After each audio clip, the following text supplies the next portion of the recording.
আসসালামু আলাইকুম প্রিয় ভিউয়ার্স, কেমন আছেন আপনারা সবাই? আজকে আপনাদের সাথে শেয়ার করব আমার ভাইয়েরা এবং তার বন্ধুরা মিলে কি সুন্দর একটা মাখা করছে। আর এই ভর্তা মাখাটাতে আছে মোচা, কাঁচকলা, পেঁপে, তেঁতুল, শুকনো মরিচের গুঁড়া, কাঁচামরিচ, নাগামরিচ সবকিছু মিশিয়ে ওরা সুন্দর একটা ভর্তা করবে। অনেকে এটাকে ভর্তাও বলে, আবার অনেকে বলে যে মাখা। তো আমরা হাতে মাখা ওদের এই জিনিসটাই আজকে খেয়ে দেখব কেমন লাগে। আর এটা তো অবশ্যই লোভনীয়, সবার কাছে অনেক পছন্দেরও। না খেলে কি বোঝা যায় এগুলো? আমরা অনেকেই মনে করি যে মেয়েরা মনে হয় এসব ভর্তা বা মাখার জন্য অনেকে উৎসাহিত, কিন্তু ছেলেরা আরো বেশি দ্বিগুণ উৎসাহিত। ছেলেরা অনেক বেশি এগুলা পছন্দ করে, কিন্তু আমরা খুবই কম জানি।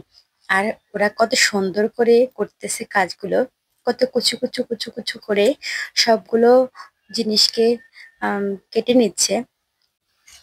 অলরেডি ওদের কাঁচা কলা, মোচা, পেঁপে, উম সবকিছুই কাটাকাটি শেষ। এখন ওরা সবকিছু একটা বলে নিয়ে নিচ্ছে, বড় একটা বলে। এখন এটার সাথে আস্তে আস্তে করে সবগুলো উপাদান দিয়ে দিচ্ছে। তেঁতুলগুলো দিয়ে দিল, নাগা মরিচ, কাঁচা মরিচ ওগুলো কুচি করে দিয়ে দিছে। আর ছেলেদের হাতের এই মাখাটা অনেক মজা, অসম্ভব মজা। না খেলে বোঝাই যায় না। আপনারা বাসায় অবশ্যই আপনাদের আহ, ভাইদের ভাইদের হাতে এ মাখাটা খেয়ে দেখবেন, দেখবেন যে কি ভীষণ ভাল লাগে। ওরা এগুলা কাটাকাটি করতে করতে ওদের হাতে অনেকগুলো কালো কালো দাগ হয়ে গেছে। আর মোচাতে তো জানোই, মোচা, কাঁচকলা এগুলা কাটলে হাতে অনেকগুলো কালো কালো দাগ হয়ে যায়। আর তোরা ছেলে মানুষ, ওদের হাতে তা আরো বেশি করে পড়ে গেছে। এবার গ্রামের বাড়িতে গিয়ে অনেক মজার মজার রেসিপি শেয়ার করলাম আপনাদের সাথে। তাও বেশিরভাগই রেসিপি কিন্তু ছিল আমার ভাইদের হাতে করা। আমরা খুবই কম জিনিস করেছি। আমার মায়াও করেছে একটা রেসিপি, আমার ভাইয়ের বউ করেছে একটা রেসিপি।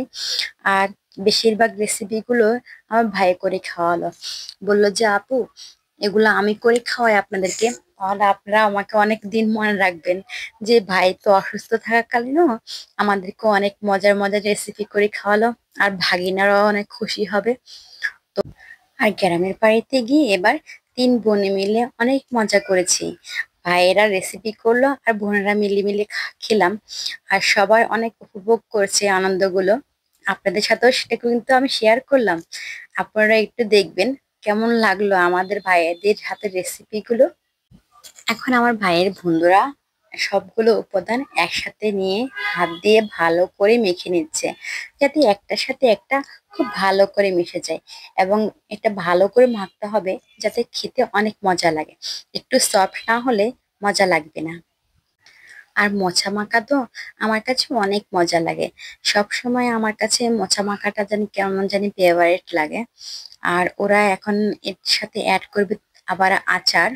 প্যাকেটের যে আচারগুলো থাকে ওগুলো দিলে না, এই আচারগুলো দিলে নাকি স্বাদটা দ্বিগুণ হয়ে যাবে।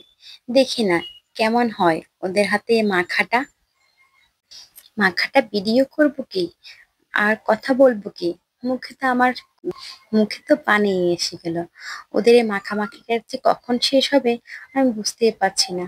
আমার তো এদিকে অবস্থা খুবই খারাপ, খাওয়ার জন্য হায় উতাসে বেড়ে গেল। অনেকগুলো আচারের প্যাকেট দিয়েছে ওরা, অনেকগুলো। গ্রামের বাড়িতে এই মোচাকে কিন্তু থোর বলে। আমরা থোর, মুচি এগুলো কত খেয়েছি মাখা ছোটবেলায়। আর এই মুচিটা কি আপনি তো বুঝতেই পারছেন, কাঁঠাল ধরার আগে যে ছোট ছোট ফুল থেকে যে ছোট ছোট কাঁঠাল গুলা হয় ওগুলাতে মুচি বলে, যেগুলো কাঁঠাল হয় না আর কি, ওগুলো কি মুচি বলে। তো অবশেষে ওদের আচার দেওয়া হয়েছে। এখন মাখামাখিটা হইতেছে, ভালো করে এটা মিক্স করবে হাত দিয়ে। তো দেখতেছি কখন যে মাখা শেষ হবে আর কখন যে খাবো। খুব সুন্দর করে যত্ন নিয়ে ওরা মাখছে। ফাইনালি ওদের মাখামাখিটা শেষ হলো। এখন শুধু খাওয়ার পালা। দেখি না সবাই মিলে খাওয়ার পরে কে কোন রিভিউটা দেয়, কার কাছে কেমন লাগে। এখন ভাগ বটোয়ারা শুরু হয়ে গেছে, সবাই ভাগ করে করে খাচ্ছে। আমার ভাইটাও খাচ্ছে। বললো খুব টেস্ট, খুব টেস্ট। আর এই মজা মাখাটা অবশ্যই সবাই ট্রাই করবেন। খেতে কতটা ভালো লাগে কমেন্ট করে অবশ্যই জানাবেন। আর আমার ভিডিওতে যদি একটু ভালো লেগে থাকে লাইক কমেন্ট শেয়ার করবেন। আপনার আর সবাই অনেক অনেক ভালো থাকবেন। আল্লাহ হাফেজ।